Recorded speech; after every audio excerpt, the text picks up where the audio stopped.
Welcome to the Rebel Entrepreneur Podcast, and today is an episode all about money and finances. And joining me, I have two guests.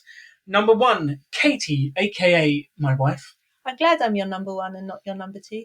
I'm not. I'm feeling slightly frozen out of this conversation already. I feel like the third wheel. And my business partner, Mr. Simon Paine, my socio. Hello.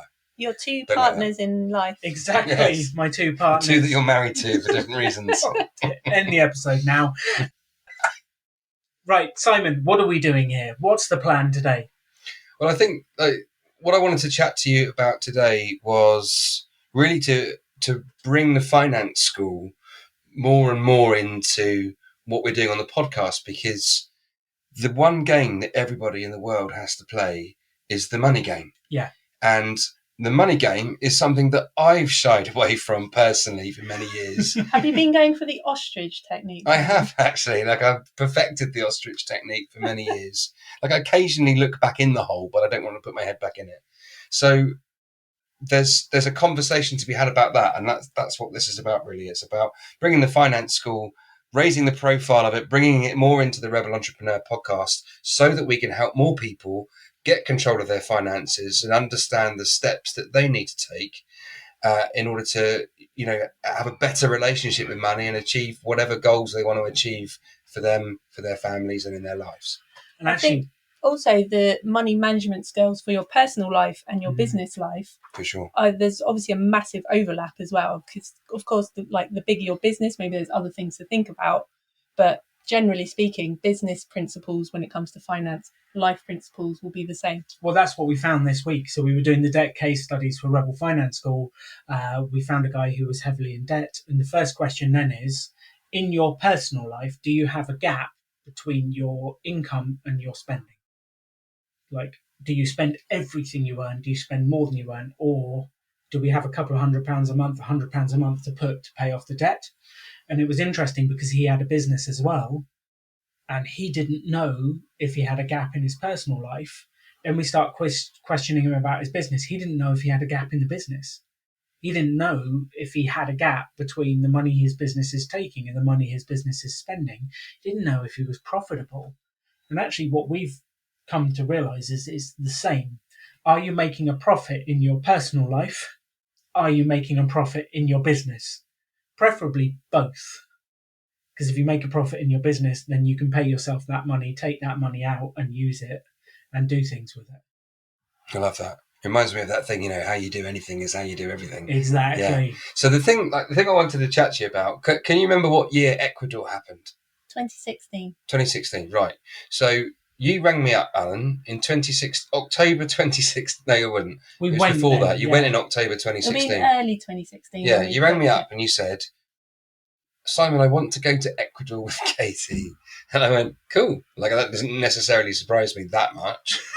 And then he said, for a finance conference. Sorry, what? You're going to Ecuador for a finance conference? Yeah, and it's in October. What, you mean our busiest month of the year? You want to go to Ecuador for a finance conference? The whole sentence just doesn't make sense in lots of ways. So I think the first thing I said to you was, aren't there finance conferences in London? Given that London is supposed to, well, certainly was a few years ago. A finance. Move on quickly. Yes, Brexit. Blah, blah. A finance capital of the world, isn't it? So you're going to Ecuador for a finance conference in the busiest month of the year, and I went, okay, let me know how it goes. Because you're not going to say these things if it's not something that is an important thing. I totally trust you guys, as you know. So that you scare me, but I do trust you. So off you toddled to Ecuador. Just give me a couple of sentences about that and remind me, why did you go to Ecuador? And I know that you'd been doing a lot of research and had been learning about personal finance, but what was happening in Ecuador that you felt compelled to go? Because this is important, because it's the foundational part of the finance school, isn't it? It's where it kind of came from in lots of ways. So the event in Ecuador was to do with this thing called the FIRE movement, Financial Independence, Retire Early. And some of the bloggers were putting on an event there. And we wanted to go and meet them. You've been following them, you've been reading their stuff. I have been devouring their stuff, Simon. Devouring? Should we pause there? No, keep going. Okay. So when we first discovered this concept, financial independence, which for those of you that don't know, is the idea that you can save and invest enough money that those investments provide for you and you don't have to work if you don't want to. And we've been kind of learning and studying that for a couple of years, since a friend of ours sent us one of the blogs. His name, well, the friend is called Matt. The blogger's name is Mr. Money Mustache. Wait, isn't that brilliant? What a single email gets sent. You go, wow, that's fascinating. Do a deep dive. 2 years later, end up in Ecuador. And then 4 years later, end up setting up the Rebel Finance School as a result of what you've learned from your own journey. Yes. So that's the key bit. So it was a blue pill, red pill moment. Right. Okay. Was it worth it? That one conference changed our world. Yes. In so many ways. It led to lots of opportunities, didn't it? Well, it led to all sorts of opportunities, running Rebel Business Schools in America. It led to being on podcasts. It led to this podcast, which was launched with one of the biggest FI podcasts, Choose FI, with Brad and Jonathan. A fabulous podcast if you want to learn about finance. But they then asked us to launch the Rebel Entrepreneur. Like, this changed our world in so many ways and led to us. Like, we'd always wanted to be good with money, but it gave us a goal, an aim. We knew what our target was. It led to our financial journey. So you went to Ecuador, and you came back from Ecuador, and you said, Simon, FYI. What did you say to me? Simon, FYI, I will be financially independent by the time I'm 40, so like 4 years away. Just letting you know early, because I'll probably take a step back about then. I hope And what did I say? You said, cool. And that was the end of it. Then 4 years later, I came to you and said, we've done it. And I think you were a little bit surprised at the time. Yeah. I mean, it's not the first time I've heard a harebrained idea from you. What were you going to say? You hope that he... Oh, I was just going to say, I hope that the way that he delivered that information, I imagine like a really old school memo that maybe I'd say like he faxed it to you or something. It just made it sound like, FYI, I'm going to be leaving. Something like that. Yeah, he definitely faxed it. It was probably over breakfast or something. So yeah, so I can remember going, sure, 4 years away. A million things can happen in 4 years. Like, who knows? And then it happened. So I think, like, what was the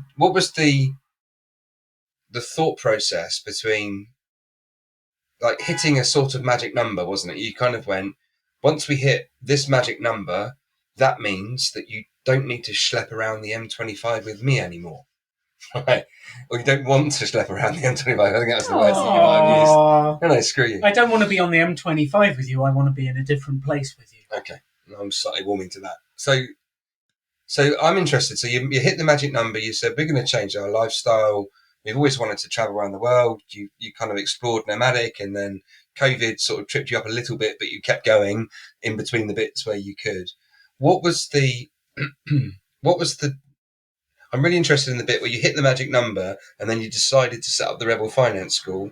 Something happened in that time when you said, we want to teach people what we've learned. What happened? I want to know that bit. COVID. Right. COVID happened. You were bored. A little bit of truth to that. Like, were you looking for a new project, right? You wanted to do something? Or COVID happened. The markets tanked. So many people got made redundant, fired, furloughed. They were struggling with their finances. I think it's fair to say there's a little bit of uncertainty at that time. There was some marginal uncertainty. There was a lot of panic. And we're fired, furloughed, and there's another F there. But we won't go there. Forgotten. Yeah. The forgotten employees of COVID. But anyway, we decided we need to do something to help. We were on lockdown. Like, you can't get out. And I was writing articles at the time of create or consume. And my thought is most people spend too much of their time consuming and not enough time creating.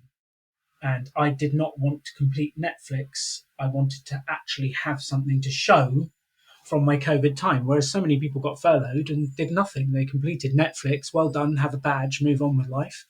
We were like, what can we give? And that led to, let's do a finance course. Let's create it. We're just going to give it away and see if it even works. Like, let's do it. So we designed a 8-week course. how to take control of your finances. It was called TCF, Take Control of Your Finances, that first time. Put it on Facebook and said, come along, it'll be on Zoom if you want to come. 150-ish people turned up every week for 8 weeks with us. I remember I did it. It was intense. Oh, yeah, you did. I used to ring you after One of and the say, what do you OTs, think? like, what? Yeah. I was like, you baked my brain. And then we're like, now do your homework, Simon. It's interesting, though, because I've been on some of that finance journey with you, and obviously I've been to the conference, and I didn't go to Ecuador. Guess where I went? Stratford-upon-Avon. Stratford. Come on, it's still lovely. Beautiful. Yeah, it's all right. It's quintessentially English, isn't it? You even took us to Shakespeare one night. We did. Best sleep I've had in ages. Afternoon tea. I just drifted off into my seat. I fell asleep too as well. Did you? I'm really sorry, the Royal Shakespeare Company, but you need to work harder to keep us awake. It was a warm evening as well. It was. Move on quickly, Anyway. Simon. We're going Shakespeare bashing for the rest of the podcast. Yeah, so I think that's interesting times actually, because the Rebel Entrepreneur podcast launched in May 2020, as well as you delivering the Take Control of Your Finances course 1. How many people have been through either the TCF or have watched? What sort of numbers are you looking at have been through a finance school course and or TCF? So not including the year that we're currently delivering. Oh, we're 4 weeks in? Yeah. Oh, we've done 3 weeks. Over 5,000 people have. It's like 5,700 people. So it went from 150 to 300 and something to 5,000. Third version, Rebel Finance School, had 5,000. Why is it growing so fast? Why is it so popular? Katie got featured in The Sun. Not page 3, Simon. I know what you're thinking. Don't know what you mean. A journalist messaged Alan through his blog and said, do you know any women that have reached financial independence? And he said, yes, I do. I'm sat next to one. So she interviewed me and I was featured in The Sun, and it was in the online version as well. And it was one of the highest performing articles they've ever had. So we had a lot of people come through to sign up for Rebel Finance School. So that's why the third year was so high. Got it. So obviously, we're in the midst of a cost of living crisis at the moment. I'm going to hold myself back from getting political. There's a lot of people struggling with money at the moment, isn't there? I know that the finance school is about a long-term game. How relevant is that long-term game in the face of people going, my electricity and gas bills $4,000 a year? It's even more critical. It's even more critical in those crazy times to have control of your finances. So everything runs on an economic cycle. The good times come, we're all making money, we're doing good, think the 80s, think those sort of times. And then what happens after the good times? I remember the hairstyles. And every time after the good times come in that economic cycle, there is a crash. I don't care when, there has always been a recession, a crash following the good times. And it might be a week later, it might be a month later, it might be 6 years later, it might be 10 years, but there is always a crash. Once the crash comes, cost of living crisis, money's tight, inflation, it's global a cycle. Pandemic Always happens. The global pandemic doesn't always happen, sorry. I'm sure it will happen again. That was an exacerbating. yeah. But it will happen again, I'm sure. Yes. At some stage, who knows whether it'll be 5 years, 10 years, 100 years, 200 years, but at some stage it will happen again.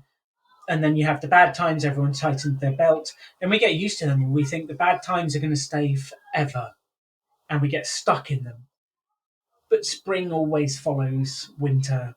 Things start to grow, things start to get better, we start to earn a bit more money, then it goes back to the good times, and then everyone's enjoying the good times, and they're like, these will never end. The good times will never end. We will spend everything we earn, thinking that it will go on forever. But there's always another crash coming, and we go back around a cycle again.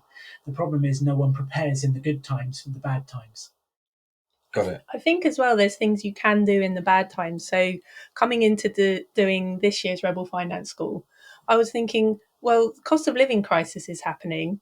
And week 1 of the course is all about looking at your spending, understanding where it goes. Most of us don't, right? Well, most of us don't actually know where the money goes. Business or personal. And I thought, well, cost of living crisis, times are tight, people are worried about not having enough money. surely everyone has gone through their spending in detail and trimmed the fat and done everything that they can do Reviewed make the categories, looked at every line. exactly, and gone, okay, oh, I'm spending how much on takeaways? I shouldn't be doing that with time so tight. And I realised that people don't do that, and there's just this kind of almost this fear as well that's generated by the media of this repeating cost of living crisis, cost of living crisis. And obviously it's real, and there's things that can be done about it. Drive the ostrich head further into the ground Yes, with the fear of the media, right? Yeah, because, there's nothing I can do about my money because of the situation that's happening economically for everyone around the country. I love that. That's like the first stage of the course, isn't it? So the first week is, I found it was very empowering. It was quite tough. Like I had to, but we went through my finances together in like we created full you detail. some charts. Yeah. They know everything about what I spend my money on, and I mean everything. But we didn't judge at all. In for a penny. We didn't judge. Let's get in for a penny, in for a pound, if you excuse the pun. But that's very empowering, isn't it? It's to sort of hold people's hands and show people like this is how. I think lots of people go, yeah, I should probably look at my bank statements. Like, no. We're going much, much deeper than that. And that's to understand and showing people how they can forensically understand their finances in a way that's kind of fun and isn't scary. And it just you're just putting the skills and the tools and the confidence and the understanding. Because that's the other thing about money. I think this is what I wanted to get onto with you. The understanding about money is that what you're sharing from your journey, nobody else shares. Yeah. You don't learn it anywhere else, do you? Can you learn it anywhere else apart from the blogs and doing the 5 years, 6 years of self-study that you guys did? That's not normal, by the way. This guy's not normal. When did you ever think we were normal? Never. I was normal before I met you. I think I've got two thoughts on this. One is you just don't learn that. Like, people don't share those figures. In the UK, in most of the world, we don't talk about money. Your friends aren't going to tell you what they're spending their money on. Your friends aren't going to tell you where the money goes. They're just going to buy a nice car and pretend it's not on debt. It's a status thing. It's a taboo thing. Yeah, a taboo topic, isn't it? Yeah, that's it. Yeah. Like, I think your mum literally said we don't talk about money. My mum said, like, she never really talked about money. My dad hid all the finances from us as a kids. We never talked about it until it became such a big problem we couldn't not talk about it. But by that stage, it was too late. Oh, I'm massively inspired. I'm going to project my my monthly bank statement on the wall for the kids. Yeah, so they can see. That's right, kids. It's £318 a month for gas and electric at the moment, and yeah, it's £35 a month for the internet. Like, we should probably change that, shouldn't we? And there's just no visibility of it. We just don't have those conversations, do we? I think you really should. We had a lady the other day come to us. She was like, "I'm really struggling.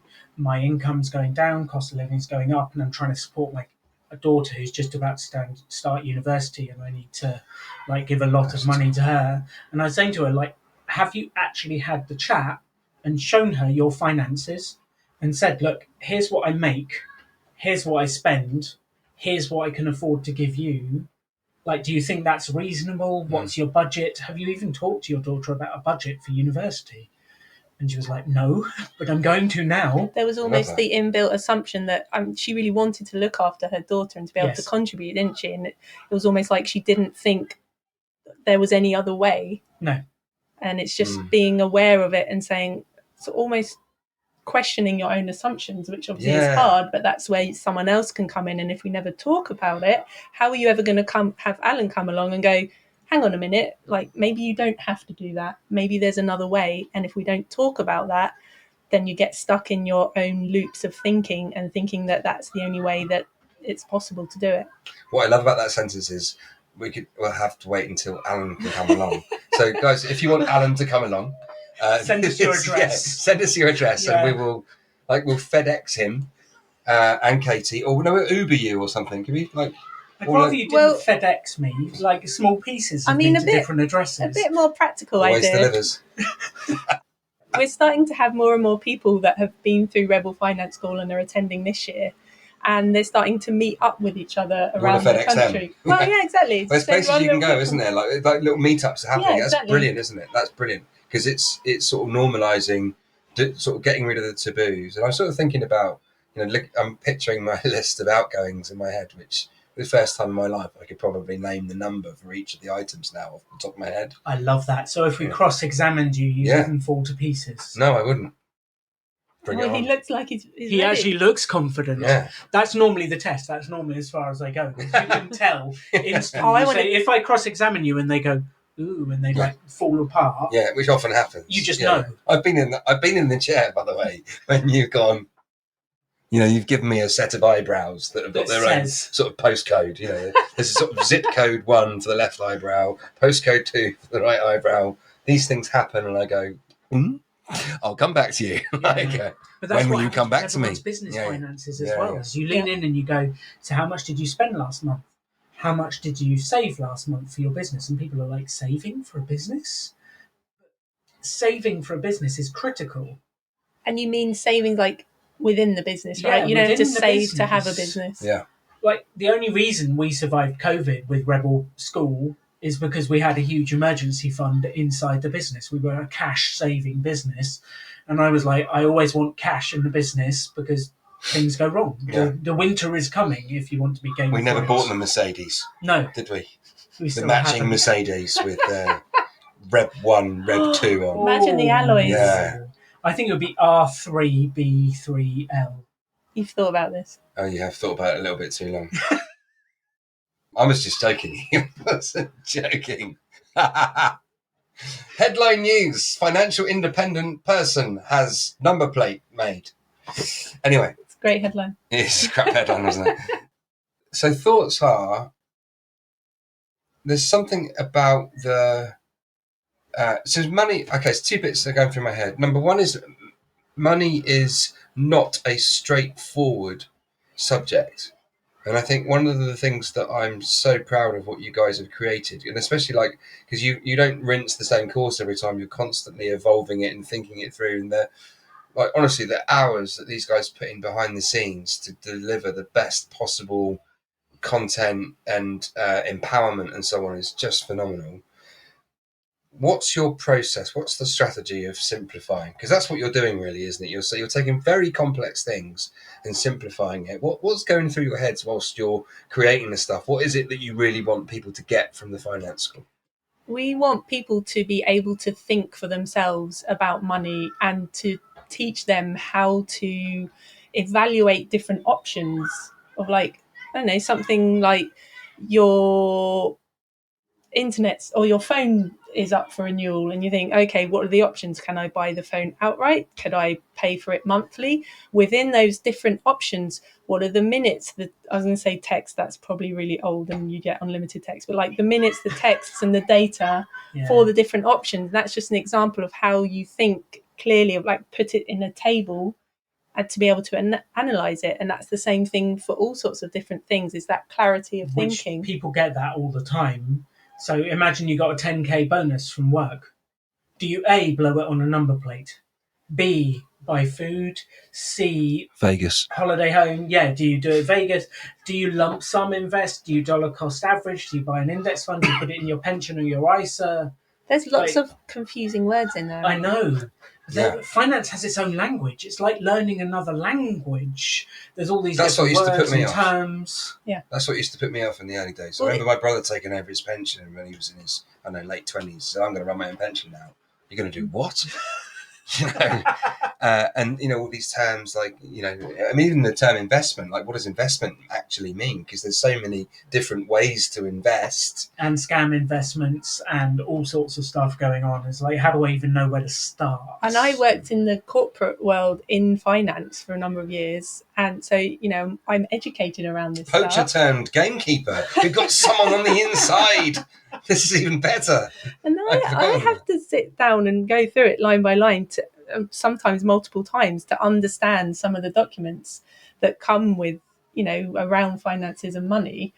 And I think, well, what chance does someone that doesn't have that level of education that I've had have when it comes to this stuff? And that's what we want to do, to empower people to take a deep breath and go through it and think, okay, what do I do if I don't understand this term? Can I look it up online? Can I ask someone about it?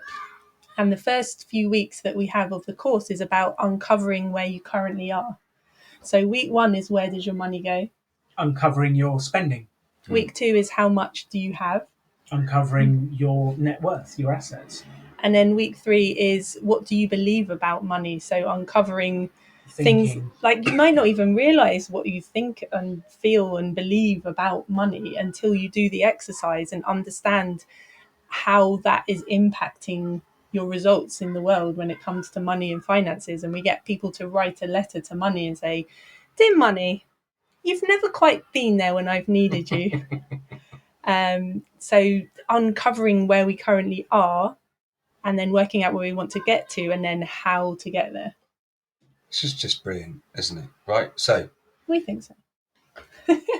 it's a tough subject. It's a tricky subject. You're taking very complex themes, breaking them down into steps, a step-by-step process, but also in themselves breaking them into steps so that people can understand like where they're at, where they're really at, and what their beliefs are around it that are going to prevent them from getting where they might want to get to, and so on. Right. So here's the thing, though. Money is such a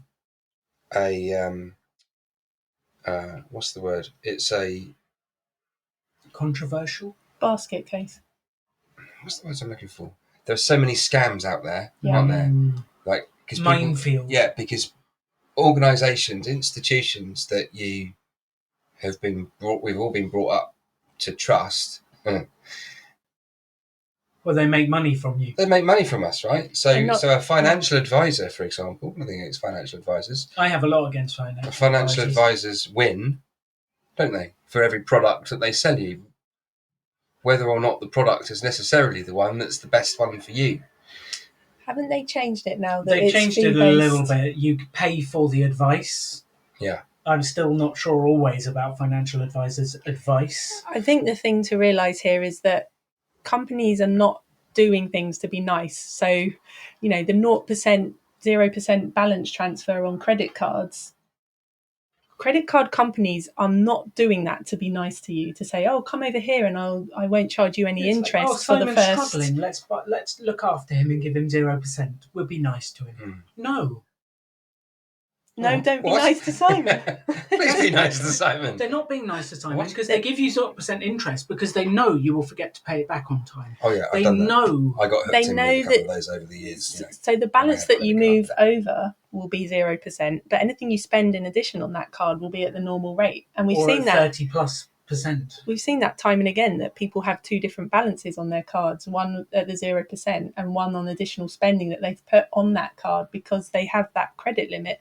The company is not doing that to be nice. They know that they're going to make money out of you one way or another. That happened to me 11, 12 years ago with a well-known company that I won't mention on here. No, but, feel free. Oh, it sounds like Markley card. So Okay. you know, similar to that. Yeah, the letter after A. Yeah, that was like, and shifting goalposts once you transferred. Oh, actually, no, we're changing the deal now. Like, wait, I'm only here because of that deal. I know we're changing the deal. So all of those things that can happen. The point I'm trying to make here is nobody is paying you. You don't get any financial remuneration other than like more people that watch your content. Then maybe in the future you'll get paid. But We're doing it for free. We want to help people. And that's the important bit, isn't it? Because I can come on the course, anyone can come on the course and go, oh, they're not going to flog me a pension, or they're not going to, it's really about putting the knowledge and understanding and the tools and upping the skill level so that people can make the best decisions for themselves. It's about empowering people, isn't it? Yeah. This is, that's our gift to people. That's what we want to do. Why? Why are you giving this a is gift? suspicious. It's like Well, why? I guess selfishly, I need a purpose in retirement. I don't have to work for money if I don't want to. I want something to do with my days that gives me joy and purpose and gets to meet cool people and have that feeling of contribution It's and a helping. really good answer. I'm slightly disappointed. I loved your answer. And I really felt your heart, like saying that. Like you're doing it for your own sense of purpose. That's your selfish win. But actually, giving something away and helping as many people as you can, Yeah. you're getting a buzz from that whilst Yeah, it's a helping people. massive buzz to have people come along when we're running the course once a year, as we do. It runs on a Monday night. The Monday in the day, we're kind of leading up to it, putting the last finishing touches to what we're going to present to people. We'll do the course. There's obviously the buzz that you get from presenting to a room full of people and thousands online. And then afterwards, almost straight away, Alan and I will debrief and be like, oh, we could really have explained that bit a little bit better. Let's make sure we tell them that next week. We didn't quite get what we wanted to get across. Let's see what we can improve for next week. Add it to the slides for next year, change this, change that. And then wake up on Tuesday morning like, right, what do we need to do for next time? How could we create more tools or resources, or how can we help people more? And that gives us such drive and purpose and excitement, and it gets us out of bed in the morning. What else? Is there a different why for you? Is there an overlapping why? Is there, if we were to Venn diagram the Donegans and go, that's Katie's answer, is yours the same? Is it similar? Is it like... It's very similar. I think part of my origin story of the dad debt stuff, I don't want anyone else to experience this stuff. And every time we do the debt week, the people who come forward and say, I'm in debt, I need help, my heart just goes out. Sometimes they've made bad decisions. Sometimes they're in bad situations. Sometimes it's a combination of all of them. And I just want to save them. And if I could reach them before they got into debt, that would be ideal. And we're always really grateful to the people that come forward and ask for help, because it helps us to understand the subject even more and helps us to help other people that are in a similar situation to them as well. So that always enriches it every single time, every year that we do the course. We hear more stories and understand how to help better. No one teaches you this stuff. No one... they don't teach you at school, they don't teach you at college. No one teaches you this stuff. Maybe your parents give you a few beliefs about money. Maybe you're lucky enough that your parents didn't mess you up about money. That's the best we can hope for at times. Maybe they told you don't get credit card debt. That's a win. But no one teaches you this stuff. So we wanted to put together what we felt was the best financial education and give it away for free. That's the mission. Help as many people as possible get on top of their finances and then make it simple and accessible to everyone. I love it. So as it currently stands, I do love it. It's amazing. As it currently stands, we've got, there's a course running at the moment. There's probably one course a year that's happening that's been growing over the last 3 years or so. If someone is listening to this podcast now, maybe they've been to a Rebel Business School or they found the Rebel Entrepreneur podcast and they've been listening to the business stuff. I guess I've got a message for them, but I wanted to ask you a question too about where do they start? If there's a finance course happening at the moment, where can they start and so on? I'm going to come on to that in a second. I just want to go back to the business stuff for a second, because over the years, my strategy when I run out of money has always been to go and sell more. I'll go and sell a bit more. I love that. Right. That's better than going into debt. Yeah, and I sort of have been topping it up. I wasn't always like that. I was like everybody else in the world of getting into debt, not really understanding how the system worked, and I need a car, or I'll get the car on the credit card because that solves the problem this month. And I've done all the mistakes that lots of people make over the years. Cleared my credit card debt, something like 8-9 years ago with your help. I think the point I want to make is working harder and harder and harder to top up the pot at a time when the money doesn't go as far. There's a message about plugging the holes, which was a revelation to me. I was like, oh, wait a minute, I could just stop the leaks, couldn't I? So for those people that are listening to this, you probably found this episode because you're interested in entrepreneurship or launching or trying to launch or have already started and growing your business.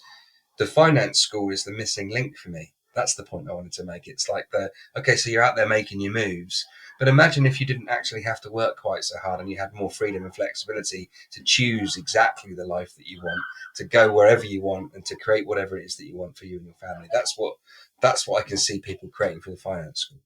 I love you for that. Most people earn money so that they can spend money. We always earned money so that we could invest money. So then that investment creates more money for us.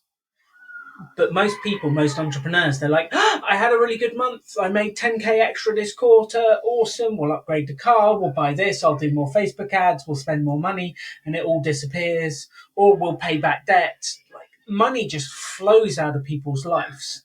So what I'd say to people is earn to invest. Don't just earn to spend. Because if you invest, that will create an income for life. And then you can live for life. Like, that will generate the money that you can spend. And it's just unbelievable where you can get to if you do this. But so many entrepreneurs, they earn the money and then they're like, okay, I deserve this. We hate that sentence. I deserve this. I deserve this. I'll go for a spa day and spend 250 quid. Do you deserve the spa day or do you deserve freedom? Which one do you really want? Or do you want to be trapped forever having to work for the next £250? Well, it's a really nice spa near me as well. I was suddenly feeling a bit icky about it. Like, what would you prefer? You can go to the spa or you can have freedom. What's your choice, Simon? I choose freedom. It's a Braveheart reference, everyone. Wait, there was a thing that just came to me then and it's gone.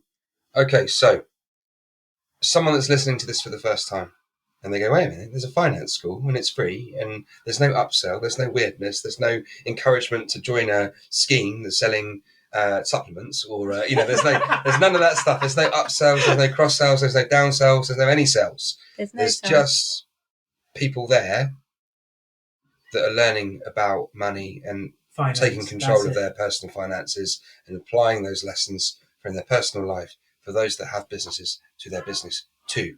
There's only good that can come from it if you invest your time, right? So listening to this for the first time, where should people go next? How do they start this journey? And what if they're thinking, I'm already massively screwed here, what's the point anyway? Like, those are two questions there. Where do we go from there? So the key place to start is it all comes back to the size of your gap, Simon. So thanks for joining the Rebel Entrepreneur podcast. And things got a little bit weird at 36 minutes. It's all about the size between what you earn and what you spend. And that's what we call the gap. Which is the same for your business, the same for your personal life. And that's always where to start. Some people don't know how much they're earning a month. That's the first step. And how much are you spending a month? And obviously the earning side, if you're self-employed, is going to be lumpy. There'll be times when you're earning a lot, times when you're earning not as much. Tell me about it. But what we want is the way to become wealthy is to have a consistent gap between what you earn and what you spend. And the first step to doing that is to know what you're earning and what you're spending. And it all flows from there. So you use that gap to get an emergency fund so that when things happen, you're not scrabbling for money and going into debt. You use that gap to pay off any expensive debt. You use that gap to eventually invest in assets. It all comes back to having that gap. That is the key. So the first step for anyone that's listening is go back to the last month and look through your credit card, bank statements. How much did you spend last month and where did it go? That is the first step. I love it. I think I would build on that and speaking to everyone who's listening. Can you tell me if you made a profit in your personal life last month? Can you tell me if you made a profit in your business last month? Do you have a little chart that shows you how much profit you made in each of those areas each month for the last year? That's what I need to know. If you can't tell me that, you have your homework. That's the starting point. And it's the basis of all finances. We've met £1 million businesses that cannot tell you if they're making a profit month by month. So the £1 million referring to how much they're earning, right? They don't know what they're spending. They'll tell you their turnover.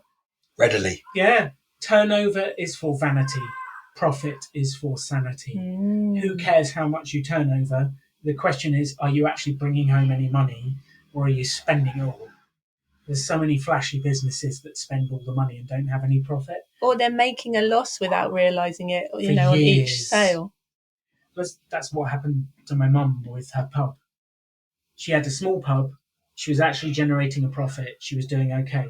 My dad wanted to expand the pub. He wanted to extend it, build a bigger restaurant. He got a huge loan from the brewery. He extended it. They went from 30 covers to 120 covers. It massively grew the business. Their turnover went from, I can't remember what it was, this is years ago, but $3,000 to $7,000 a week. Like the turnover went up massively, but they were making a loss every single week. And they did for about 2 years without really knowing how much of a loss they were making.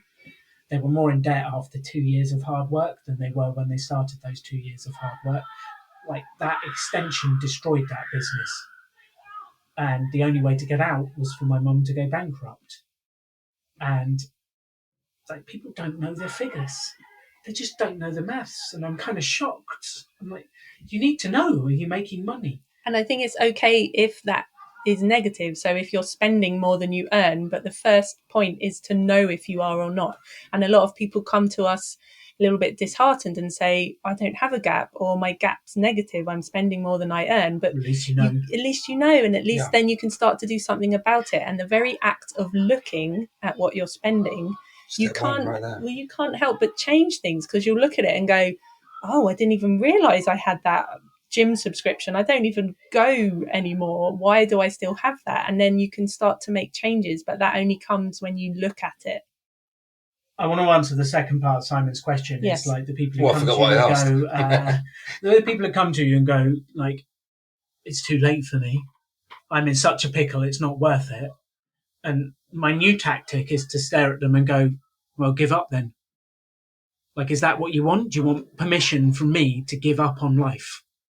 Is that what you're looking for? Or should we do something about this? And they normally sit there thinking for a minute, like, I don't want to give up. Can I do something? But it's almost like they come to me to try and persuade me it's too late for them. And they're looking for permission to quit.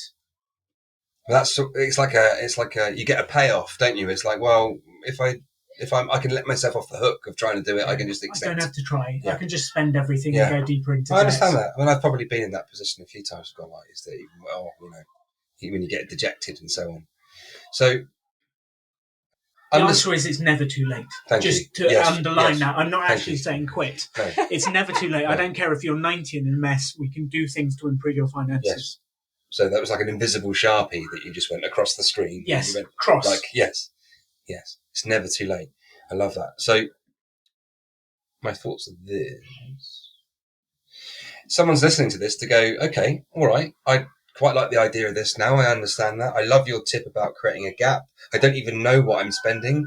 And, maybe I did make a profit, but I just wouldn't know. So that's the first step. But I really want to get out of debt. I really want to achieve things in my life. I want to teach my kids to not to make the same mistakes that I made and so on. How do they engage with you? What's the sensible place for them to begin? Which website do they go to? Do they go to YouTube? Do they send you a Snapchat message? Do they FedEx you a package of flowers to say, please help me with my finances? How do I engage with Lego Donegans? would be more impressive. Okay. Please don't send me flowers. Oh, that sounds like a song. Anyway, please continue. Where do we go? rebelfinanceschool.com or the alandonegan.com website, which is Katie and I's website. Just Google Rebel Finance School and you will That'll take you us. where it needs to go. Yeah. We have the YouTube channel, which we put all the videos on. If you've missed the course, it's still probably on YouTube. Go watch it right now. Go to the first one, week 1, Rebel Finance School 2023. How big is your gap? Just start taking control of your finances. It is never too late to start. And we've already given you the basics on this podcast. The basics. What are you spending? How much are you earning? What's the gap? If you know those 3 numbers, you're better off than most people out there. Then we need to learn what to do with your gap, how to invest it so that it produces a return for you. That's the key bit, but you can't teach that in 90 minutes. You need a bit more time to work out investing. But that's where to go. That's where to start. I love it. Thank you. So, folks, before I hand back to Alan to close this episode of the Rebel Entrepreneur Podcast, my final thoughts are this. Not all superheroes wear capes. We have access to superheroes right here. They don't charge us any money. They put hours and hours and hours and hours of their time in for free. And there are several thousand people that have benefited from this already.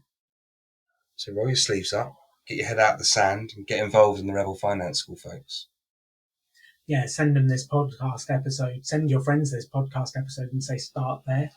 Katie, what do you want to say to people? It's just about the gap. That's all I can think of right now. The gap. Sort it out. That's it. I thought Sort you it were going out. to wrap up. I am going to wrap up. I didn't have a rousing close, so I leave that to you, Alan. An arousing close or a rousing close? A space rousing close. Got it. Alan, save me. Money is the only game we all have to play. Like if you go to school, like you've probably heard, there's a few kids outside playing football in the playground outside. If you go to school, you can choose whether you want to play football or you want to go and play chess or you want to go this. And they teach you the rules. Money is the only game you get no choice. You don't have a choice. You're just handed a celebrity checkbook and pen. You're just handed a bank account. You're handed money. And you go, there you go, play the game of money. Not only that, you have to go out there and play the game of money, not knowing the rules. And you have to play against the greatest players of all time that are alive now, crushing it, making money, doing things. Like, go play the game, kiddo. Good luck. Well, that's the worst start you could give a human being ever. We don't even know the rules. When you say against the players that know all the rules, I think here we're talking about like the financial institutions that want to put you into debt. It's not like if for me to get wealthy, someone else can't be wealthy. And it's not like if those people are wealthy, I can't be wealthy as well. No, it's not a zero-sum game, wealth, i.e. only one person wins.